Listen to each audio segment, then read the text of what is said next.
Hi ಎಲ್ರಿಗೂ ನಮಸ್ಕಾರ. ನನ್ನ ಹೆಸರು ರಾಘವೇಂದ್ರ. ಇವತ್ತಿನ ವಿಡಿಯೋದಲ್ಲಿ ನಾವು ರಿವ್ಯೂ ಮಾಡ್ತಿರೋಂಥ bike T V S Apache RTX 300. ಇದೊಂದು ಅಡ್ವೆಂಚರ್ ಬೈಕ್ ಆಗಿದ್ದು ಇದು ನಮ್ಮ ಫಸ್ಟ್ ಇಂಡಿಯನ್ ಅಡ್ವೆಂಚರ್ ಬೈಕ್ ಅನ್ನೋ ಹೆಸರನ್ನ ಪಡೆದುಕೊಂಡಿದೆ. ಹಾಗೆ ಇದೊಂದು ಬಿಗಿನರ್ ADV ಬೈಕ್ಸ್ ಅಥವಾ ಅಡ್ವೆಂಚರ್ ಬೈಕ್ಸ್ ಅಂತಾನೆ ಕರೀತಾರೆ. ಸೊ ಈ ಒಂದು ಬೈಕ್ ಲಾಂಚ್ ಆಗಿದ್ ನೆಕ್ಸ್ಟ್ ಇಯರ್ಗೆನೆ ಇದಕ್ಕೆ motor cycle of the year 2026 ಅನ್ನೋ ಅವಾರ್ಡ್ ಕೂಡ ಬಂದಿದೆ. ಹಾಗೆ ಈ ಒಂದು ಬೈಕ್ ಯಾವ ಸೆಗ್ಮೆಂಟ್ ಬರುತ್ತೆ ಅಂತ ನೋಡೋದಾದ್ರೆ tourer, adventure and off road bike ಸೆಗ್ಮೆಂಟ್ಗೆ ಈ ಒಂದು ಬೈಕ್ ಬರುವಂತದ್ದು. ಸೊ ಈ ಒಂದು ಬೈಕ್ ನಮ್ಮ ಇಂಡಿಯಾದಲ್ಲೇ ಫಸ್ಟ್ ಟೈಮ್ ನಮ್ಮ ಇಂಡಿಯನ್ ಕಂಪ್ನಿ ಒಂದು ADV ಬೈಕ್ ಅನ್ನೋದನ್ನ ಲಾಂಚ್ ಮಾಡಿದ್ದು, ಅದು ನಮ್ಮ TVS ಕಂಪ್ನಿ ಆಗಿರುತ್ತೆ. ಈ ಒಂದು ಬೈಕಲ್ಲಿ ನಮಗೆ ಒಟ್ಟು 3 ವೇರಿಯಂಟ್ಸ್ ಇರುತ್ತೆ. ಯಾವ್ದು ಅಂತ ನೋಡೋದಾದ್ರೆ Apache RTX 300 base, RTX 300 top, RTX 300 BTO ಅಂತ ಹೇಳಿದ್ರೆ ಬಿಲ್ಡ್ ಟು ಆರ್ಡರ್. ಸೊ ಅದರಲ್ಲಿ ಒಂದಷ್ಟು ಸ್ಪೆಸಿಫಿಕೇಶನ್ಸ್ ಚೇಂಜ್ ಆಗ್ತಾ ಹೋಗುತ್ತೆ, ಅದನ್ನ ಮುಂದೆ ಹೇಳ್ತಾ ಹೋಗ್ತೀನಿ.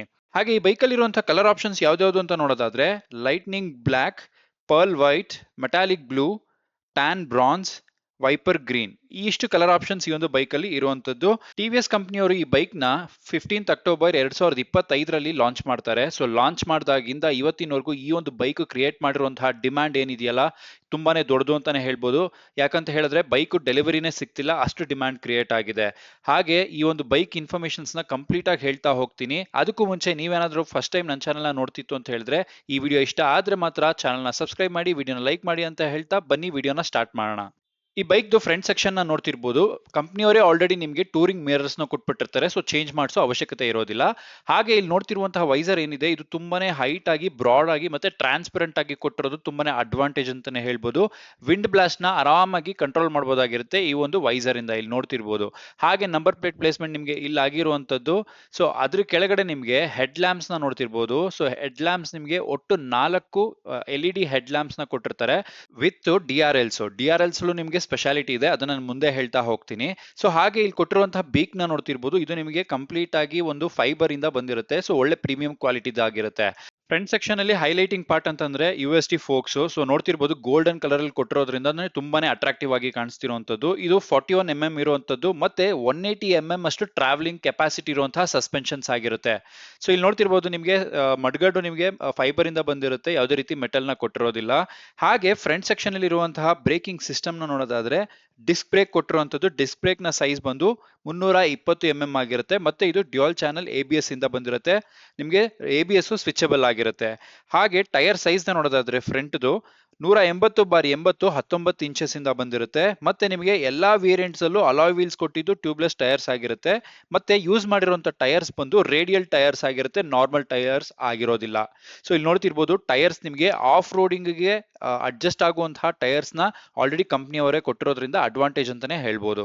ಈ ಬೈಕ್ ಅಲ್ಲಿರುವಂತಹ ಬ್ಯಾಕ್ ಸೆಕ್ಷನ್ ಸಸ್ಪೆನ್ಷನ್ ನ ನೋಡೋದಾದ್ರೆ ಮೊನೋಶಾಕ್ ವಿತ್ ಫ್ಲೋಟಿಂಗ್ ಪಿಸ್ಟನ್ ಅನ್ನೋ ಸಸ್ಪೆನ್ಷನ್ ಇಂದ ಬಂದಿರುತ್ತೆ. ಇಲ್ಲಿ ನೋಡ್ತಿರ್ಬೋದು ಯೆಲ್ಲೋ ಕಲರ್ ಅಲ್ಲಿ ಕೊಟ್ಟಿರೋದ್ರಿಂದ ನಮಗೆ ಇದೊಂದು ಒಳ್ಳೆ ಸ್ಪೋರ್ಟಿ ಲುಕ್ ಕಾಣಿಸ್ತಿರುವಂತದ್ದು ಈ ಒಂದು ಬೈಕ್ ಅಲ್ಲಿ. ಹಾಗೆ ನಮಗೆ ಇದು 180 mm ಅಷ್ಟು ಟ್ರಾವೆಲಿಂಗ್ ಕೆಪಾಸಿಟಿ ಇರುವಂತಹ ಸಸ್ಪೆನ್ಷನ್ ಆಗಿರುತ್ತೆ. ಮತ್ತೊಂದು ಅಡ್ವಾಂಟೇಜ್ ನ ನೋಡೋದಾದ್ರೆ ಟಾಪ್ ವೇರಿಯಂಟ್ ಇಲ್ಲಿ ನಮಗೆ ಪ್ರೀಲೋಡ್ ಅಡ್ಜಸ್ಟಬಲ್ ಸಸ್ಪೆನ್ಷನ್ಸ್ ನ ಕೊಟ್ಟಿರ್ತಾರೆ ಈ ಒಂದು ವೇರಿಯಂಟ್ ನಲ್ಲಿ.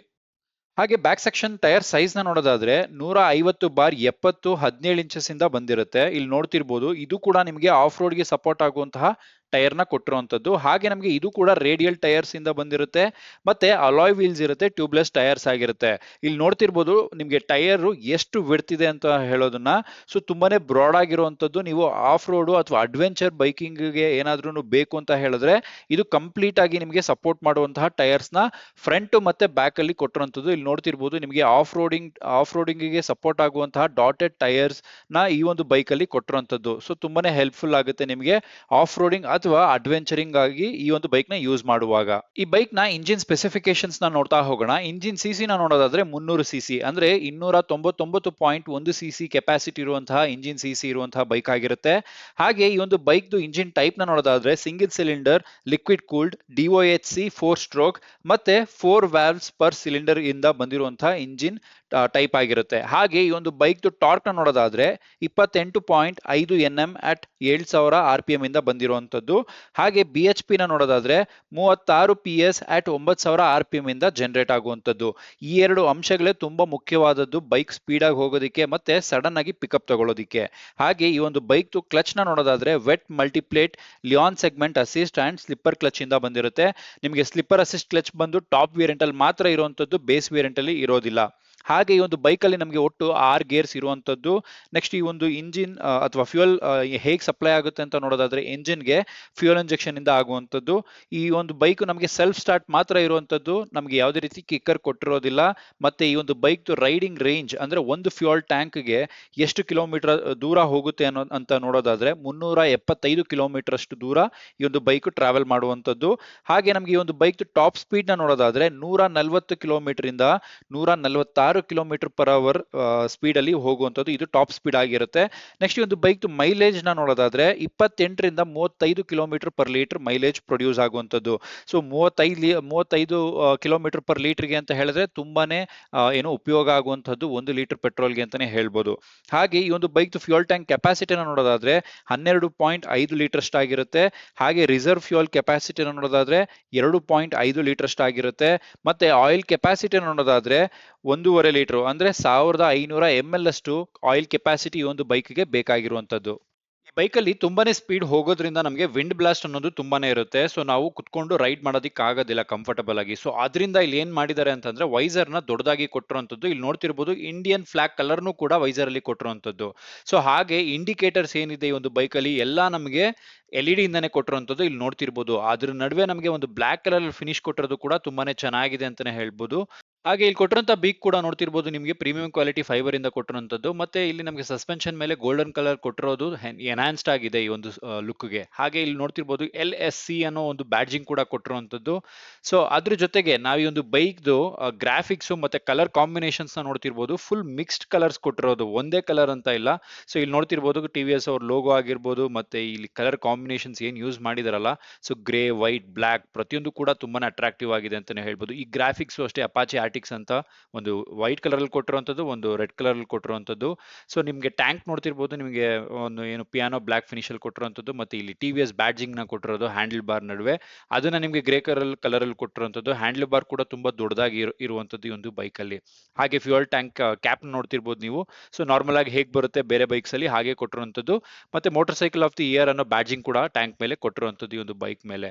ಹಾಗೆ ಈ ಒಂದು ಬೈಕ್ ಮೇಲೆ ಇಲ್ಲಿ ರ್ಯಾಲಿ ಸ್ಪೆಕ್ ಅಂತ ಒಂದನ್ನ ಸ್ಟಿಕರಿಂಗ್ ಕೂಡ ಮಾಡಿರುವಂತದ್ದು, ಅದು ನಿಮಗೆ ಒಂದು ಸ್ಪೋರ್ಟಿ ಲುಕ್ ಕೊಡ್ತಾ ಇದೆ ಅಂತಾನೆ ಹೇಳ್ಬೋದು. ಸೊ ಇಲ್ಲಿ ಫ್ರೇಮ್ ನ ನೋಡ್ತಿರ್ಬೋದು, ಫ್ರೇಮ್ ನಿಮಗೆ ಬ್ಲಾಕ್ ಅಂಡ್ ವೈಟ್ ಅಲ್ಲಿ ಕೊಟ್ಟಿರುವಂತದ್ದು. ಮತ್ತೆ ಆ ವೆಲ್ಡಿಂಗ್ ಮಾಡಿರೋ ಜಾಗನ ಕವರ್ ಮಾಡೋದಕ್ಕೆ ಪ್ಲಾಸ್ಟಿಕ್ ಅಲ್ಲಿ ಕವರ್ ಮಾಡಿರುವಂತದ್ದು ಅಟ್ರಾಕ್ಟಿವ್ ಆಗಿದೆ. ಮತ್ತೆ ಒಳ್ಳೆ ಇಂಜಿನಿಯರಿಂಗ್ ವರ್ಕ್ ಮಾಡಿರುವಂತದ್ದು ಈ ಒಂದು ಬೈಕ್ ಅಲ್ಲಿ ಅಂತಾನೆ ಹೇಳ್ಬೋದು. ನೆಕ್ಸ್ಟ್ ಇಲ್ಲಿ ನೋಡ್ತಿರ್ಬೋದು ನಿಮಗೆ 300 ಅನ್ನೋ ಬ್ಯಾಡ್ಜಿಂಗ್ ಕೂಡ ಆಗಿರುವಂತದ್ದು. ಸೊ ಇದು 300cc ಆಗಿರೋದ್ರಿಂದ. ನೆಕ್ಸ್ಟ್ ನಿಮಗೆ ಒಂದು ಬ್ಯಾಶ್ ಪ್ಲೇಟ್ ಕೂಡ ಈ ಒಂದು ಬೈಕ್ ಅಲ್ಲಿ ಆಲ್ರೆಡಿ ಕೊಟ್ಬಿಟ್ಟಿರುವಂತದ್ದು, ಅದು ನಿಮಗೆ ಮೆಟಲ್ ಅಲ್ಲ ನಾರ್ಮಲ್ ಫೈಬರ್ ಆಗಿರುತ್ತೆ, ಬಟ್ ಪ್ರೀಮಿಯಂ ಕ್ವಾಲಿಟಿದಾಗಿರುತ್ತೆ. ಸೊ ಅದು ನೋಡ್ತಿರ್ಬೋದು ನಿಮಗೆ, ಅದು ಗ್ರೇ ಕಲರ್ ಅಲ್ಲಿ ಕೊಟ್ಟಿರುವಂತದ್ದು, ಅದು ಕೂಡ ನಿಮಗೆ ಸ್ಪೋರ್ಟಿ ಲುಕ್ ಆಗಿ ಕಾಣಿಸ್ತಿರುವಂತದ್ದು. ಸೊ ನೆಕ್ಸ್ಟ್ ಇಲ್ಲಿ ನಿಮಗೆ ಬ್ರೇಕ್ ಲಿವರು ಮತ್ತೆ ಫುಟ್ ರೆಸ್ಟ್ ಎಲ್ಲ ನೋಡ್ತಿರ್ಬೋದು, ಅದು ಕೂಡ ನಿಮಗೆ ಗ್ರೇ ಕಲರ್ ಅಲ್ಲೇ ಕೊಟ್ಟಿರುವಂತದ್ದು. ಮತ್ತೆ ಸೈಲೆನ್ಸರ್ ನ ನೋಡ್ತಿರ್ಬೋದು, ಸೈಲೆನ್ಸರ್ ನಿಮಗೆ ಇದು ಡಬಲ್ ಬ್ಯಾರಲ್ ಸೈಲೆನ್ಸರ್ ಕೊಟ್ಟಿರುವಂತದ್ದು. ಸೊ ಸೌಂಡ್ ಕೂಡ ತುಂಬಾನೇ ಚೆನ್ನಾಗಿ ಬರುತ್ತೆ, ಮುಂದೆ ನಿಮಗೆ ಕೇಳಿಸ್ತೀನಿ. ಇಲ್ಲಿ ನೋಡ್ತಿರ್ಬೋದು ಇದು ಡಬಲ್ ಬ್ಯಾರಲ್ ಸೈಲೆನ್ಸರ್ ಆಗಿರುತ್ತೆ. ಸೊ ನಿಮಗೆ ಒಳ್ಳೆ ಬೇಸ್ ಬರುವಂತದ್ದು ಈ ಒಂದು ಬೈಕ್ ಅಲ್ಲಿ. ಸೊ ಅದ್ರ ಮೇಲ್ಗಡೆ ಕವರ್ ಕೂಡ ಕೊಟ್ಟಿರುವಂತದ್ದು, ಹಿಂದ್ಗಡೆ ಕುತ್ಕೊಳ್ಳೋರಿಗೆ ಯಾವುದೇ ಬಿಸಿ ತಾಗೋದಿಲ್ಲ ಅಂತಾನೆ ಹೇಳ್ಬೋದು. ಮತ್ತೆ ರಿಮ್ಸ್ ಮೇಲೂ ಕೂಡ ನಿಮಗೆ ಅಪಾಚಿ ಅನ್ನೋ ಅಥವಾ RTX ಅಂತ ಬ್ಯಾಡ್ಜಿಂಗ್ ಆಗಿರುವಂತದ್ದು. ಸೊ ಅದು ಕೂಡ ಅಟ್ರಾಕ್ಟಿವ್ ಆಗಿ ಕಾಣಿಸ್ತಿರುವಂತದ್ದು. ಇಲ್ಲಿ ರೆಡ್ ಕಲರ್ ಮೇಲೆ 300 ಅನ್ನೋ ಬ್ಯಾಡ್ಜಿಂಗ್ ಕೂಡ ನಿಮಗೆ ಒಳ್ಳೆ ಪ್ರೀಮಿಯಂ ಲುಕ್ ಕೊಡ್ತಾ ಇದೆ ಈ ಒಂದು ಬೈಕ್ ಅಲ್ಲಿ ಅಂತಾನೆ ಹೇಳ್ಬೋದು. ಸೊ ನೆಕ್ಸ್ಟ್ ಇಲ್ಲಿ ನೋಡ್ತಿರ್ಬೋದು ನೀವು ಗ್ರಾಬ್ ರೈಲ್ಸ್. ಈ ಗ್ರಾಬ್ ರೈಲ್ಸ್ ನಿಮಗೆ ಬೇಸ್ ವೇರಿಯಂಟ್ ಅಲ್ಲಿ ಬರೋದಿಲ್ಲ, ನಿಮಗೆ ಕಟ್ಟೆಡ್ ಗ್ರಾಬ್ ರೈಲ್ಸ್ ಬರುತ್ತೆ. ಈ ತರ ಬರಬೇಕು ಫುಲ್ ಅಂತ ಹೇಳಿದ್ರೆ ನೀವು ಟಾಪ್ ವೇರಿಯಂಟ್ ಅಥವಾ BTO ವೇರಿಯಂಟ್ ತಗೋಬೇಕಾಗಿರುತ್ತೆ. ಸೊ ಹಿಂದೆಗಡೆ ಕೂಡ ನೀವು ನೋಡ್ತಿರ್ಬೋದು ಇಂಡಿಕೇಟರ್ಸ್ ನಿಮಗೆ LED ಇಂದಾನೆ ಬಂದಿರುವಂತದ್ದು. ಸೊ ಅದ್ರ ನಡುವೆ ಬ್ಲಾಕ್ ಕಲರ್ ಅಲ್ಲಿ ನೋಡ್ತಿರ್ಬೋದು. ಸೊ ತುಂಬಾನೇ ಅಟ್ರಾಕ್ಟಿವ್ ಆಗಿದೆ ಅಂತಾನೆ ಹೇಳ್ಬೋದು. ಸೊ ಓವರ್ ಆಲ್ ಡಿಸೈನ್ ತುಂಬಾನೇ ಅಟ್ರಾಕ್ಟಿವ್ ಆಗಿದೆ ಅಂತಾನೆ ಹೇಳ್ಬೋದು ಈ ಬೈಕ್ದು. ಸೊ ಹಾಗೆ ಇಲ್ಲಿ ನೋಡ್ತಿರ್ಬೋದು ನಿಮಗೆ ಆ ಚೈನ್ ಸ್ಪ್ರಾಕೆಟ್ ಮೇಲೆ ಕವರ್ ಕೂಡ ಕೊಟ್ಟಿರುವಂತದ್ದು, ಮತ್ತೆ ಪಿಲಿಯನ್ ರೈಡರ್ ಫುಟ್ ರೆಸ್ಟ್ ನೋಡ್ತಿರ್ಬೋದು ನಿಮಗೆ. ಮತ್ತೆ ಇಲ್ಲಿ ನಿಮಗೆ ವೆಂಟಿಲೇಷನ್ಗೆ ಮುಂದಗಡೆ ಸ್ಪೇಸ್ನು ಕೂಡ ಕೊಟ್ಟಿರುವಂತದ್ದು ಇಲ್ಲಿ ನೋಡ್ತಿರ್ಬೋದು. ವೆಂಟಿಲೇಷನ್ ಆರಾಮಾಗಿ ಏರ್ ವೆಂಟಿಲೇಷನ್ ಆಗೋದಕ್ಕೆ ಸ್ಪೇಸ್ ಸಹ ಕೊಟ್ಟಿರುವಂತದ್ದು. ಸೊ ನೆಕ್ಸ್ಟ್ ಚೈನ್ ಸ್ಪ್ರಾಕೆಟ್ಸ್ ಮೇಲೆ ಕ್ಯಾಪ್ ಕೊಟ್ಟಿರೋದು ನಿಮಗೆ ಡರ್ಟ್ ಕುತ್ಕೊಳ್ದೇ ಇರೋ ಕಾರಣದಿಂದ. ಸೊ ಅದು ಕೂಡ ಒಂದು ಒಳ್ಳೆ ಅಡ್ವಾಂಟೇಜ್ ಅಂತಾನೆ ಹೇಳ್ಬೋದು ಈ ಒಂದು ಬೈಕ್ ನಲ್ಲಿ. ಈ ಫ್ರೇಮ್ ನ ನೋಡ್ತಿರ್ಬೋದು ನೀವು, ಮುಂಚೆ ನಮಗೆ KTM ಬೈಕ್ಸ್ ಅಲ್ಲಿ ಅಷ್ಟೇ ಬರ್ತಿತ್ತು, ಈಗ TVS ಅವರು ಕೊಡೋಕೆ ಸ್ಟಾರ್ಟ್ ಮಾಡ್ಕೊಂಡಿರುವಂತದ್ದು. ಸೊ ಹಾಗೆ ಇದಕ್ಕೆ ನಮಗೆ ಇದು ಟಾಪ್ ವೇರಿಯಂಟ್ ಆಗಿರೋದ್ರಿಂದ ಕ್ವಿಕ್ ಶಿಫ್ಟರ್ ಗೇರ್ನು ಕೂಡ ಕೊಟ್ಟಿರುವಂತದ್ದು ಇಲ್ಲಿ ನೋಡ್ತಿರ್ಬೋದು. ಇದು ಟಾಪ್ ವೇರಿಯಂಟ್ ಆಗಿರೋದ್ರಿಂದ ಕ್ವಿಕ್ ಶಿಫ್ಟರ್ ಕೊಟ್ಟಿದ್ದಾರೆ, ಬೇಸ್ ವೇರಿಯಂಟ್ ಅಲ್ಲಿ ನಿಮಗೆ ಬರೋದಿಲ್ಲ. ಈ ಬೈಕ್ ಪ್ರೈಸು ಸುಮಾರು 2.25 ಲಕ್ಷ ಇರ್ಬೋದು. ಬಟ್ ಇಲ್ಲಿ ಕೊಟ್ಟಿರುವಂತಹ ವಸ್ತುಗಳೇನಿದೆಯಲ್ಲ ಎರ್ಗಾನಮಿಕ್ಸ್ ತುಂಬಾನೇ ಪ್ರೀಮಿಯಂ ಆಗಿ ಕೊಟ್ಟಿರುವಂತದ್ದು ಇಲ್ಲಿ ನೋಡ್ತಿರ್ಬೋದು. ಆಫ್ ರೋಡಿಂಗ್ ಫುಟ್ ರೆಸ್ಟ್ ನ ಕೊಟ್ಟಿರುವಂತದ್ದು ರೈಡರ್ಗೆ, ಮತ್ತೆ ನಿಮ್ಗೆ ಸಿಂಗಲ್ ಸ್ಟ್ಯಾಂಡ್ ಅಷ್ಟೇ ಬರುವಂತದ್ದು ಈ ಒಂದು ಬೈಕಲ್ಲಿ, ಡಬಲ್ ಸ್ಟ್ಯಾಂಡ್ ಇರೋದಿಲ್ಲ. ಸೊ ಹಾಗೆ ಪಿಲಿಯನ್ ರೈಡರ್ಗೂ ಕೂಡ ಫುಟ್ ರೆಸ್ಟ್ ಕೊಟ್ಟಿರುವಂತದ್ದು, ಅದು ಕೂಡ ನಿಮಗೆ ಒಳ್ಳೆ ಪ್ರೀಮಿಯಂ ಕ್ವಾಲಿಟಿದು ಅಂತಾನೆ ಹೇಳ್ಬೋದು. ಸೊ ಎಲ್ಲ ನಿಮಗೆ ಒಳ್ಳೆ ಪ್ರೀಮಿಯಂ ಕ್ವಾಲಿಟಿಯಿಂದ ಬಂದಿರುತ್ತೆ, ಯಾವುದೇ ಲೋ ಕ್ವಾಲಿಟಿ ಫೀಲ್ ಆಗೋದಿಲ್ಲ. ಕೊಡ್ತಿರೋ ಕಾಸು ಕಮ್ಮಿ ಇರ್ಬೋದು, ಬಟ್ ಒಳ್ಳೆ ಪ್ರಾಡಕ್ಟ್ ಅಂತೂ ಇವ್ರು ಕೊಡ್ತಿರುವಂತದ್ದು ಇಲ್ಲಿ ನೋಡ್ತಿರ್ಬೋದು. ರೈಟ್ ಸೈಡ್ ಕೂಡ ಪಿಲಿಯನ್ ರೈಡರ್ದು ಮತ್ತೆ ರೈಡರ್ದು ಫುಟ್ ರೆಸ್ಟ್ ಎಲ್ಲ, ಮತ್ತೆ ಬ್ರೇಕ್ ಲೀವರು ಪ್ರತಿಯೊಂದು ಕೂಡ ತುಂಬಾನೇ ಪ್ರೀಮಿಯಂ ಮತ್ತೆ ಕಲರ್ಫುಲ್ ಆಗಿ ಕೊಟ್ಟಿರುವಂತದ್ದು. ಈ ಬೈಕ್ ನ ಇನ್ಸ್ಟ್ರುಮೆಂಟಲ್ ಕ್ಲಸ್ಟರ್ ನ ನೋಡ್ತಾ ಹೋಗೋಣ. ಇಲ್ಲಿ ನೋಡ್ತಿರ್ಬೋದು ಸಿಂಪಲ್ ಆಗಿ ಕೀಸ್ ನ ಕೊಟ್ಟಿರುವಂತದ್ದು ಈ ಒಂದು ಬೈಕ್ ಅಲ್ಲಿ, ಯಾವುದೇ ರೀತಿ ಸ್ಮಾರ್ಟ್ ಕೀಸ್ ಕೊಟ್ಟಿರೋದಿಲ್ಲ. ಸೊ ಕೀನ ಇನ್ಸರ್ಟ್ ಮಾಡ್ತು ಅಂತ ಹೇಳಿದ್ರೆ ನಮಗೆ ವೆಲ್ಕಮಿಂಗ್ ಬ್ಯಾಡ್ಜ್ ಬರುವಂತದ್ದು ಇಲ್ಲಿ. ಸೊ ಇಲ್ಲಿ ನೋಡ್ತಿರ್ಬೋದು ಟಿ ವಿ ಎಸ್ ಲೋಗೋ ಬರುವಂತದ್ದು, ರೇಸಿಂಗ್ಸ್ ಅನ್ನೋದು. ಸೊ ಪ್ರತಿಯೊಂದು ಇನ್ಫಾರ್ಮೇಶನ್ಸ್ ನಿಮಗೆ TFT ಡಿಸ್ಪ್ಲೇ ಮುಖಾಂತರ 5 ಇಂಚಸ್ TFT ಡಿಸ್ಪ್ಲೇ ಆಗಿರುವಂತದ್ದು ಇದು. ಸೊ ನಿಮಗೆ ನಂಬರ್ ಆಫ್ ಟ್ರಿಪ್ ಮೀಟರ್ಸ್ ಬಂದು ಇದರಲ್ಲಿ 5 ಇರುವಂತದ್ದು. ಸೊ ಇಲ್ಲಿ ನೋಡ್ತಿರ್ಬೋದು ನಿಮಗೆ ಟ್ರಾಕ್ಷನ್ ಕಂಟ್ರೋಲ್ ಮತ್ತೆ ABS ಕಂಟ್ರೋಲ್ದು ಪ್ರತಿಯೊಂದು ಲೈಟ್ಸ್ ಕೂಡ ಬ್ಲಿಂಕ್ ಆಗ್ತಿರುವಂತದ್ದು. ಹೌದು, ಇದರಲ್ಲಿ ಟ್ರಾಕ್ಷನ್ ಕಂಟ್ರೋಲ್ ಕೂಡ ಕೊಟ್ಟಿರುವಂತದ್ದು. ಸೊ ಇದೊಂದು ಒಳ್ಳೆ ವಿಚಾರ ಅಂತಾನೆ ಹೇಳ್ಬೋದು. ಸಾಮಾನ್ಯವಾಗಿ ನಿಮಗೆ ಹೈ ಎಂಡ್ ವೆಹಿಕಲ್ಸ್ ಅಂದ್ರೆ ಜಾಸ್ತಿ CC ಇರುವಂತಹ ಬೈಕ್ಸ್ ಅಲ್ಲಿ ಮಾತ್ರ ಕೊಡುವಂತದ್ದು, ಆದ್ರೆ TVS ಅವರು ಒಂದು ರೆವಲ್ಯೂಷನ್ ಕ್ರಿಯೇಟ್ ಮಾಡಿರುವಂತದ್ದು. ಕಮ್ಮಿ CC ಬೈಕ್ ಅಲ್ಲೂ ಕೂಡ ಟ್ರಾಕ್ಷನ್ ಕಂಟ್ರೋಲ್, ABS ಅಡ್ಜಸ್ಟಬಲ್ ಪ್ರತಿಯೊಂದು ಇನ್ಫಾರ್ಮೇಶನ್ಸ್ ಕೂಡ ಕೊಟ್ಬಿಟ್ಟಿರೋದು ಒಂದು ಅಡ್ವಾಂಟೇಜ್ ಅಂತಾನೆ ಹೇಳ್ಬೋದು. ಹಾಗೆ ಈ ಒಂದು ಇನ್ಸ್ಟ್ರುಮೆಂಟಲ್ ಕ್ಲಸ್ಟರ್ ಅಲ್ಲಿ ನಮಗೆ ಮ್ಯಾಪ್ಸ್ ಕೂಡ ಕಾಣಿಸುವಂತದ್ದು, ಮತ್ತೆ ಡಾಕ್ಯುಮೆಂಟ್ಸ್ ಕೂಡ ಸ್ಟೋರ್ ಮಾಡ್ಕೋಬಹುದಾಗಿರುತ್ತೆ. ಹಾಗೆ ಇಲ್ಲಿ ಕಾಣಿಸ್ತಿರುವಂತಹ ಬಟನ್ಸ್ ಮುಖಾಂತರ ನೀವು ಪ್ರತಿಯೊಂದು ಸೆಟ್ಟಿಂಗ್ಸ್ ಕೂಡ ಚೇಂಜ್ ಮಾಡ್ಕೋಬಹುದಾಗಿರುತ್ತೆ. ಇಲ್ಲಿ ಕಾಣಿಸ್ತಿರುವಂತಹ ಇನ್ಸ್ಟ್ರುಮೆಂಟಲ್ ಕ್ಲಸ್ಟರ್ ನ ಇಲ್ಲಿ ನೋಡ್ತಿರ್ಬೋದು. ರೈಡ್ ಮೋಡ್ಸ್ ಕೂಡ ಇರುವಂತದ್ದು, ಮತ್ತೆ ಲ್ಯಾಂಪ್ ಕಂಟ್ರೋಲ್, ಕನೆಕ್ಟಿವಿಟಿ, ಮೈ ವೆಹಿಕಲ್, ಡಿಸ್ಪ್ಲೇ ಸೆಟ್ಟಿಂಗ್ಸ್ ಪ್ರತಿಯೊಂದು ಇನ್ಫಾರ್ಮೇಶನ್ಸ್ ನಮಗೆ ಈ ಒಂದು ಬೈಕ್ ಅಲ್ಲಿ ಕಾಣಿಸುವಂತದ್ದು, ಅದು ಕೂಡ ನಿಮಗೆ ಫುಲ್ಲಿ ಡಿಜಿಟಲ್ ಆಗಿ. ಸೊ ಇಲ್ಲಿ ರೈಡ್ ಮೋಡ್ ನ ಕ್ಲಿಕ್ ಮಾಡ್ತು ಅಂತ ಹೇಳಿದ್ರೆ ನಮಗೆ ಅರ್ಬನ್ ಮೋಡ್ ಇದೆ, ರೈನ್ ಮೋಡ್ ಇದೆ, ಟೂರ್ ಮೋಡ್ ಇದೆ, ರ್ಯಾಲಿ ಮೋಡ್ ಇದೆ. ಇಷ್ಟು ಮೋಡ್ಸ್ ಈ ಒಂದು ಬೈಕ್ ಅಲ್ಲಿ ಕೊಟ್ಟಿರುವಂತದ್ದು. ಸೊ ನಾವ್ ಯಾವ ರೋಡ್ ಅಲ್ಲಿ ಹೇಗೆ ಓಡಿಸ್ತಾ ಇದೀವಿ ಅನ್ನೋ ಪ್ರಕಾರ ನಾವು ಮೋಡ್ಸ್ ನ ಚೇಂಜ್ ಮಾಡ್ಕೋಬಹುದಾಗಿರುತ್ತೆ. ಮತ್ತೆ ನಮಗೆ ಪ್ರತಿಯೊಂದು ಇನ್ಫಾರ್ಮೇಶನ್ಸ್ ಇಲ್ಲಿ ನೋಡ್ತಿರ್ಬೋದು. Trip metre, trip A, trip B, trip C. So ಈ ತರ ಮೂರು ಟ್ರಿಪ್ ಮೀಟರ್ಸ್ ನ ಕೊಟ್ಟಿರುವಂತದ್ದು. ಹಾಗೆ ಹೆಡ್ಲೈಟ್ ಕಂಟ್ರೋಲ್ ಮಾಡ್ಕೊಳ್ಳುವಂತಹ ಕೆಪಾಸಿಟಿನೂ ಇರುವಂತಹ ಬೈಕ್ ಇದಾಗಿರುತ್ತೆ. ಇಲ್ಲಿ ನೋಡ್ತಿರ್ಬೋದು. ಸೊ ಇಂಟೆನ್ಸಿಟಿ ಮತ್ತೆ ವೆಲ್ಕಮ್ ಲ್ಯಾಂಪ್ಸ್, ಈ ತರ ಪ್ರತಿಯೊಂದು ಡಿಸೇಬಲ್, ಎನೇಬಲ್ ಮಾಡ್ಕೊಬಹುದಾಗಿರುವಂತಹ ಇನ್ಫಾರ್ಮೇಶನ್ಸ್ ಇರುವಂತದ್ದು ಈ ಒಂದು ಇನ್ಸ್ಟ್ರುಮೆಂಟಲ್ ಕ್ಲಸ್ಟರ್ ಅಲ್ಲಿ. ಮತ್ತೆ ಟ್ರಾಕ್ಷನ್ ಕಂಟ್ರೋಲ್ ಡಿಸೇಬಲ್ ಮಾಡ್ಕೊಬಹುದಾಗಿರುತ್ತೆ, ಮತ್ತೆ ಕ್ವಿಕ್ ಶಿಫ್ಟರ್ ಕೂಡ ಡಿಸೇಬಲ್ ಮಾಡ್ಕೋಬಹುದಾಗಿರುತ್ತೆ. ನೋಡಿ ಪ್ರತಿಯೊಂದು ಕೂಡ ಸ್ವಿಚಬಲ್ ಆಗಿ ಕೊಟ್ಬಿಟ್ಟಿರೋದು ಒಂದು ಒಳ್ಳೆ ಅಡ್ವಾಂಟೇಜ್ ಅಂತಾನೆ ಹೇಳ್ಬೋದು. ಮತ್ತೆ ನಿಮಗೆ ಈ ಒಂದು ಫೋನ್ ಅಲ್ಲಿ, ಈ ಒಂದು ಇನ್ಸ್ಟ್ರುಮೆಂಟಲ್ ಕ್ಲಸ್ಟರ್ ಅಲ್ಲಿ ಡಾಕ್ಯುಮೆಂಟ್ಸ್ ಕೂಡ ಸೇವ್ ಮಾಡ್ಕೊಳ್ಳುವಂತಹ ಕೆಪಾಸಿಟಿ ಇದೆ ಅಂದ್ರೆ ನೀವು ನಂಬ್ತೀರಾ? ಸೊ ಹೌದು. ಸೊ ನೀವು ಇವಾಗ ಎಲ್ಲಾದ್ರೂ ಲಾಂಗ್ ರೈಡ್ ಹೋಗಿರ್ತೀರಾ, ಅಲ್ಲಿ ನಿಮಗೆ ಮೊಬೈಲು ಅಥವಾ ಪರ್ಸ್ನ ನೀವು ಕ್ಯಾರಿ ಮಾಡಿರೋದಿಲ್ಲ ಅಂತ ಅನ್ಕೊಳ್ಳಿ. ಆಗ ಈ ಒಂದು ಬೈಕ್ ಅಲ್ಲಿ ಆಲ್ರೆಡಿ ನಿಮ್ ಡಾಕ್ಯುಮೆಂಟ್ ಸೇವ್ ಇತ್ತು ಅಂತ ಹೇಳಿದ್ರೆ, for example RC card, DL ಈ ತರ ಇನ್ಫಾರ್ಮೇಶನ್ಸ್ ಆಲ್ರೆಡಿ ಇತ್ತು ಅಂತ ಹೇಳಿದ್ರೆ ಇಲ್ಲೇ ಡಿಸ್ಪ್ಲೇ ಆಗುವಂತದ್ದು ಈ ಒಂದು ಬೈಕ್ ಅಲ್ಲಿ. ಇದೊಂದು ಟಾಪ್ ನಾಚ್ ಅಂತಾನೆ ಹೇಳ್ಬೋದು. ಈ ಒಂದು ಫೀಚರ್ ನನ್ಗನ್ಸಿರೋ ಹಾಗೆ, ಗೊತ್ತಿರೋ ಹಾಗೆ ಬೇರೆ ಯಾವ ಬೈಕಲ್ಲೂ ಇಲ್ಲ, ಈ ಒಂದು ಬೈಕ್ ಅಲ್ಲಿ ಕೊಟ್ಟಿದ್ದಾರೆ ಅಂತಾನೆ ಹೇಳ್ಬೋದು. ಸೊ ಇದಿಷ್ಟು ಇನ್ಫಾರ್ಮೇಶನ್ಸ್ ಈ ಇನ್ಸ್ಟ್ರುಮೆಂಟಲ್ ಕ್ಲಸ್ಟರ್ ಅಲ್ಲಿ ಇರುವಂತದ್ದು. ಸೊ ನನಗಂತೂ ತುಂಬಾನೇ ಇಷ್ಟ ಆಯ್ತು ಅಂತಾನೆ ಹೇಳ್ಬೋದು. ಈ ಬೈಕ್ದು ಓವರ್ ಆಲ್ ವೆಯ್ಟ್ ನ ನೋಡೋದಾದ್ರೆ ನಮಗೆ ಒಟ್ಟು 180 kg ಅಷ್ಟು ಕೊಟ್ಟಿರೋದು. ಸೊ ಈ ಒಂದು ಪ್ರೈಸ್ ಅಲ್ಲಿ ನಮಗೆ, ಅಥವಾ ಈ ಒಂದು ಸೆಗ್ಮೆಂಟ್ ಅಲ್ಲಿ 180 kg ತೂಕದ ಬೈಕ್ ಅಂತ ಹೇಳಿದ್ರೆ ನಂಬಕ್ಕೆ ಸಾಧ್ಯ ಇಲ್ಲ. ಬಟ್ ಹೌದು, ಈ ಒಂದು ಬೈಕ್ದು ತೂಕ ನೋಡೋದಾದ್ರೆ 180 kg ಅಷ್ಟು ಇರುವಂತದ್ದು. ಯಾವುದೇ ಒಂದು ದೊಡ್ಡ ಬೈಕ್ ಪಕ್ಕದಲ್ಲಿ ಹೋಯ್ತು ಅಂತ ಹೇಳಿದ್ರು ಹೆದರ್ಕೊಳ್ಳೋ ಅವಶ್ಯಕತೆ ಇಲ್ಲ, ಬಿಕಾಸ್ ಅಷ್ಟು ಕಾನ್ಫಿಡೆಂಟ್ ಮತ್ತೆ ತೂಕದಿಂದ ನಿಂತ್ಕೊಳ್ಳುವಂತದ್ದು ರೋಡಲ್ಲಿ.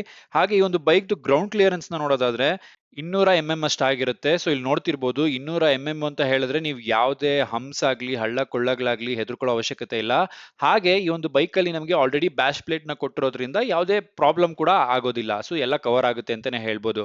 ಹಾಗೆ ಈ ಒಂದು ಬೈಕ್ ಸೀಟ್ದು ಹೈಟ್ ನ ನೋಡೋದಾದ್ರೆ 835 mm ಅಷ್ಟು ಆಗಿರುತ್ತೆ. ಇಲ್ಲಿ ನೋಡ್ತಿರ್ಬೋದು. ಸೊ ನಾನು ಕುತ್ಕೊಂಡಾಗ ನನ್ನ ಹೈಟ್ ಬಂದು 6.1 ಅಡಿ ಆಗಿತ್ತು. ನಾನು 2 ಕಾಲ್ಗಳು ಕೂಡ ನೆಲಕ್ಕೆ ತಾಕ್ತಾ ಇತ್ತು. ಸೊ ಯಾವುದೇ ರೀತಿ ಪ್ರಾಬ್ಲಮ್ ಆಗ್ಲಿಲ್ಲ. ಹಾಗೆ ಸಸ್ಪೆನ್ಷನ್ ಏನಿದೆಯಲ್ಲ ತುಂಬಾನೇ ಸಾಫ್ಟ್ ಆಗಿದೆ ಅಂತಾನೆ ಹೇಳ್ಬೋದು. ಕುತ್ಕೊಂಡಿದ ತಕ್ಷಣ ಹಾಗೆ ಕೆಳಗಡೆಗೆ ಹೋಯ್ತು. ಸೊ ತುಂಬಾನೇ ಸಾಫ್ಟ್ ಆಗಿದೆ ಅಂತಾನೆ ಹೇಳ್ಬೋದು. ಸೊ ನಾನು ಕುತ್ಕೊಂಡಾಗ ನನ್ನ ಮುಂದೆಗಡೆ ಇರುವಂತಹ ವೈಸರ್ ಏನಿದೆ ನೋಡಿ, ಅದು ನನ್ನ ಆಲ್ಮೋಸ್ಟ್ ನನ್ನ ಒಂದು ಫೇಸ್ ಅಷ್ಟು ಹೈಟ್ಗೆ ಬರ್ತಾ ಇದ್ದಿದ್ದು. ಸೊ ನಮಗೆ ಯಾವುದೇ ವಿಂಡ್ ಬ್ಲಾಸ್ಟ್ ತಾಗೋದಿಲ್ಲ ಅಂತಾನೆ ಹೇಳ್ಬೋದು. ಸೊ ರೈಡ್ ಮಾಡ್ಬೇಕಿದ್ದಾಗ ತುಂಬಾನೇ ಕಂಫರ್ಟಬಲ್ ಆಗಿರುತ್ತೆ. ಮತ್ತೆ ಹ್ಯಾಂಡಲ್ ಬಾರ್ ನ ನೋಡ್ತಿರ್ಬೋದು ಎಷ್ಟು ಬ್ರಾಡ್ ಆಗಿದೆ ಅಂತ. ನಾವು ಕುತ್ಕೊಂಡು ಹಿಡ್ಕೊಂತು ಅಂತ ಹೇಳಿದ್ರೆ ಯಾವುದೇ ರೀತಿ ಬಾಡಿ ಪೈನ್ ಬರೋದಿಲ್ಲ. ಬೈಕಲ್ಲಿ ಬಂದಿರುವಂತಹ ಸೀಟ್ಸ್ ನ ನೋಡ್ತಿರ್ಬೋದು. ರೈಡರು ಹಾಗೆ ಪಿಲಿಯನ್ ರೈಡರ್ಗೆ ಇಬ್ರಿಗೂ ಅಷ್ಟೇ ತುಂಬಾನೇ ಸಾಫ್ಟ್ ಆಗಿ ಕೊಟ್ಟಿರುವಂತಹ ಸೀಟ್ಸ್ ಅಂತಾನೆ ಹೇಳ್ಬೋದು. ಸೊ ನಾನು ಕುತ್ಕೊಂಡು ಫೀಲ್ ಮಾಡಿದಾಗ ತುಂಬಾನೇ ಕಂಫರ್ಟಬಲ್ ಫೀಲ್ ಆಯ್ತು.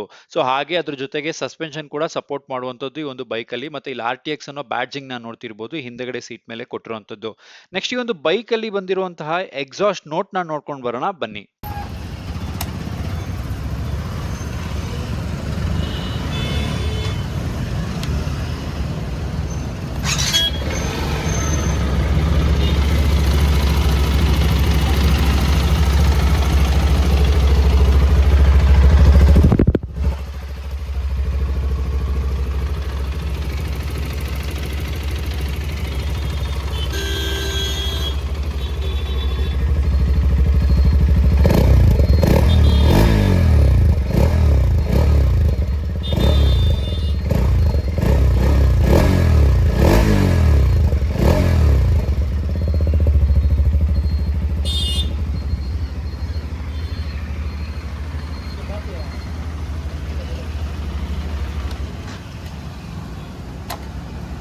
ಈ ಇನ್ಸ್ಟ್ರುಮೆಂಟಲ್ ಕ್ಲಸ್ಟರ್ ಅಲ್ಲಿ ನಮಗೆ ಮ್ಯಾಪ್ಸ್ ಕೂಡ ಸಪೋರ್ಟ್ ಆಗುತ್ತೆ, ಇಲ್ಲಿ ನೋಡ್ತಿರ್ಬೋದು. ಸೊ ಇದು ಒಂದು ಅಡ್ವಾಂಟೇಜ್ ಅಂತಾನೆ ಹೇಳ್ಬೋದು. ಹಾಗೆ ಒಂದು ಬೈಕ್ ಅಲ್ಲಿ ಕ್ರೂಸ್ ಕಂಟ್ರೋಲ್ ಇದೆ, ಈ ಒಂದು ಬಟನ್ ಇಂದ ಕ್ರೂಸ್ ನ ಆನ್ ಆಫ್ ಮಾಡ್ಕೋಬಹುದಾಗಿರುತ್ತೆ.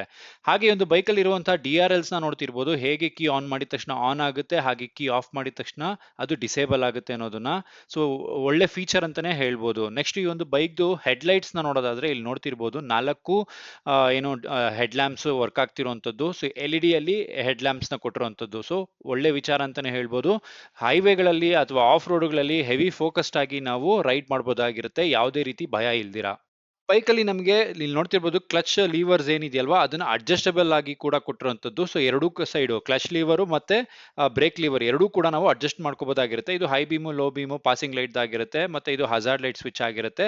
ಇದು ಆಗ್ಲೇ ಹೇಳ್ದಾಗಿ ಕ್ರೂಸಿಂಗ್ ಕಂಟ್ರೋಲ್ದು ಸ್ವಿಚ್ ಆಗಿರುತ್ತೆ. ಸೊ ಆಫ್ ಆನ್ ಮತ್ತೆ ಜಾಸ್ತಿ ಕಮ್ಮಿ ಮಾಡ್ಕೊಳ್ಳೋದಾಗಿರುತ್ತೆ. ಮತ್ತೆ ಇದು ಈ ಪ್ಯಾನೆಲ್ ಬಂದ್ಬಿಟ್ಟು ಇನ್ಸ್ಟ್ರುಮೆಂಟಲ್ ಕ್ಲಸ್ಟರ್ ನ ಅಡ್ಜಸ್ಟ್ ಮಾಡ್ಕೊಳ್ಳೋದಾಗಿರುತ್ತೆ. ನೆಕ್ಸ್ಟ್ ಇದೊಂದು ನಿಮಗೆ ಇಂಡಿಕೇಟರ್ಸ್ ಆಗಿರುತ್ತೆ, ಹಾರನ್ ಲೈಟ್ ಸ್ವಿಚ್, ಮತ್ತೆ ಇಗ್ನಿಷನ್ ಆನ್ ಆಫ್ ಮತ್ತೆ ಗಾಡಿ ಆನ್ ಮಾಡ್ಕೊಳ್ಳುವಂತ ಸ್ವಿಚಸ್ ಆಗಿರುತ್ತೆ. ಇಲ್ಲಿ ನೋಡ್ತಿರ್ಬೋದು, ಈ ಲಿವರ್ನು ಕೂಡ ನಾವು ಬ್ರೇಕ್ ಲಿವರ್ನ ಅಡ್ಜಸ್ಟ್ ಮಾಡ್ಕೋಬಹುದಾಗಿರುತ್ತೆ ಈ ಒಂದು ಬೈಕ್ ಅಲ್ಲಿ.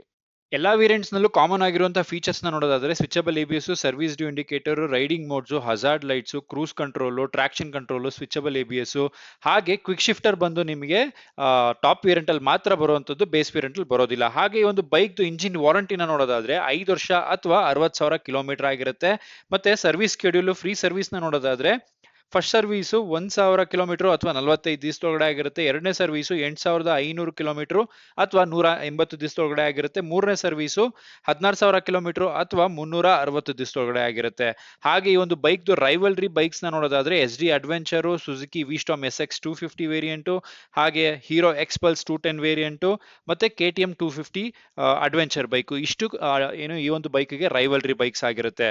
ಮತ್ತೆ ಈ ಒಂದು ಬೈಕ್ದು ಆವರೇಜ್ ಅಥವಾ ಒಂದು ಟೈಮ್ದು ಸರ್ವಿಸ್ ಕಾಸ್ಟ್ ನೋಡೋದಾದ್ರೆ 2,300 ರೂಪಾಯಿಂದ 2,700 ರೂಪಾಯಿ ಅಷ್ಟಾಗಿರುತ್ತೆ. ಸೊ ಇಷ್ಟು ಅಂತ ಹೇಳಿದ್ರೆ ಒಂದು ಅಡ್ವೆಂಚರ್ ಬೈಕಿಗೆ ನಂಬಕ್ಕೆ ಆಗೋದಿಲ್ಲ. ಬಟ್ ಈ ಒಂದು ಬೈಕಿಗೆ ಅಷ್ಟೇ ಕಮ್ಮಿ ಬೆಲೆ ಅಥವಾ ಏನೋ ಮೇಂಟೆನೆನ್ಸ್ಗೆ ಆಗುವಂಥದ್ದು. ಹಾಗೆ ಈ ಒಂದು ಬೈಕ್ ಅಲ್ಲಿ ಇರುವಂತಹ ಆನ್ ರೋಡ್ ಪ್ರೈಸ್ ಅಂದ್ರೆ ನಮ್ಮ ಬೆಂಗಳೂರಿನಲ್ಲಿ ಆನ್ ರೋಡ್ ಪ್ರೈಸ್ ಏನಿದೆ ಈ ಒಂದು ಬೈಕ್ ಅಲ್ಲಿ ಅಂತ ನೋಡೋದಾದ್ರೆ, ಬೇಸ್ ವೇರಿಯಂಟ್ ಹೇಳ್ತೀನಿ ಫಸ್ಟ್. ಎಕ್ಸ್ ಶೋರೂಮ್ ಪ್ರೈಸ್ ನಿಮಗೆ 1,99,000 ಆಗಿರುತ್ತೆ. ಇನ್ಶೂರೆನ್ಸ್ 14,707 ರೂಪಾಯಿ ಆಗಿರುತ್ತೆ. RTO ಮತ್ತೆ ಅದರ್ ಚಾರ್ಜಸ್ ಅಂತ ಹೇಳಿ 44,438 ರೂಪಾಯಿ ಆಗಿರುತ್ತೆ. ಮತ್ತೆ ಸ್ಟ್ಯಾಂಡರ್ಡ್ ಆಕ್ಸೆಸರೀಸ್ ಅಂತ ಹೇಳ್ಬಿಟ್ಟು 1,155 ರೂಪಾಯಿ. ಒಟ್ಟು on road price base variant 2,59,300 ರೂಪಾಯಿ ಆಗಿರುತ್ತೆ. ಟಾಪ್ ವೇರಿಯಂಟ್ ಅಂದ್ರೆ mid variant on road price ನ ನೋಡೋದಾದ್ರೆ 2,14,000 ಎಕ್ಸ್ ಶೋರೂಮ್ ಪ್ರೈಸ್ ಆಗಿರುತ್ತೆ. 15,110 ಇನ್ಶೂರೆನ್ಸ್ ಆಗಿರುತ್ತೆ. 47,435 ಬಂದು RTO ಮತ್ತೆ ಅದರ್ ಚಾರ್ಜಸ್ ಆಗಿರುತ್ತೆ. 1,155 ರೂಪಾಯಿ ಬಂದ್ಬಿಟ್ಟು ಸ್ಟ್ಯಾಂಡರ್ಡ್ ಆಕ್ಸೆಸರೀಸ್ ಆಗಿರುತ್ತೆ. ಆನ್ ರೋಡ್ ಪ್ರೈಸ್ ನ ನೋಡೋದಾದ್ರೆ 2,77,700 ರೂಪಾಯಿ ಆಗಿರುತ್ತೆ. ಅದೇ ಟಾಪ್ ವೇರಿಯಂಟ್ ಅಂದ್ರೆ BTO ವೇರಿಯಂಟ್ ನೋಡೋದಾದ್ರೆ ಎಕ್ಸ್ ಶೋರೂಮ್ ಪ್ರೈಸ್ ಬಂದು 2,34,000 ಆಗಿರುತ್ತೆ. ಇನ್ಶೂರೆನ್ಸ್ ಬಂದು 16,464 ರೂಪಾಯಿ ಆಗಿರುತ್ತೆ. RTO ಮತ್ತೆ ಅದರ್ ಚಾರ್ಜಸ್ ಅಂತ ಹೇಳಿ 51,381 ರೂಪಾಯಿ ಆಗಿರುತ್ತೆ. ಸ್ಟ್ಯಾಂಡರ್ಡ್ ಆಕ್ಸೆಸರೀಸ್ ಅಂತ ಹೇಳಿ 1,155 ರೂಪಾಯಿ. ಒಟ್ಟು ಆನ್ ರೋಡ್ ಪ್ರೈಸ್ ಬಂದು 3,03,000 ರೂಪಾಯಿ ಆಗಿರುತ್ತೆ. ಈಗ ಹೇಳಿರುವಂತಹ ಪ್ರೈಸಸ್ ನಿಮಗೆ ಪ್ರತಿಯೊಂದು ಶೋರೂಮ್ಗಳಲ್ಲೂ ಚೇಂಜಸ್ ಆಗ್ಬೋದು. ಒಂದು 10-15,000 ನೀವು ಡಿಫರೆನ್ಸ್ ಆಗಿ ಇಟ್ಕೊಬೇಕಾಗುತ್ತೆ. ಯಾಕಂತ ಹೇಳಿದ್ರೆ ಒಂದು ಮೈನಸ್ ಆಗ್ಬೋದು, ಒಂದು ಪ್ಲಸ್ ಆಗ್ಬೋದು.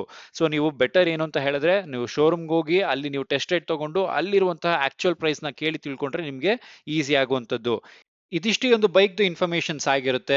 ಯಾವುದೇ ಇನ್ಫಾರ್ಮೇಶನ್ಸ್ ನಿಮಗೆ ಬೇಕಾಗಿತ್ತು ಅಂತ ಹೇಳಿದ್ರೆ ಕಮೆಂಟ್ ಸೆಕ್ಷನ್ ಅಲ್ಲಿ ತಿಳಿಸಿ, ಅಲ್ಲಿ ತಿಳಿಸ್ಕೊಡ್ತೀನಿ ಅಂತ ಹೇಳ್ತಾ, ನನಗೆ ಈ ಒಂದು ಬೈಕ್ ಮೇಲೆ ಇರುವಂತಹ ಕನ್ಕ್ಲೂಷನ್ ನ ಹೇಳುವಂತ ಸಮಯ.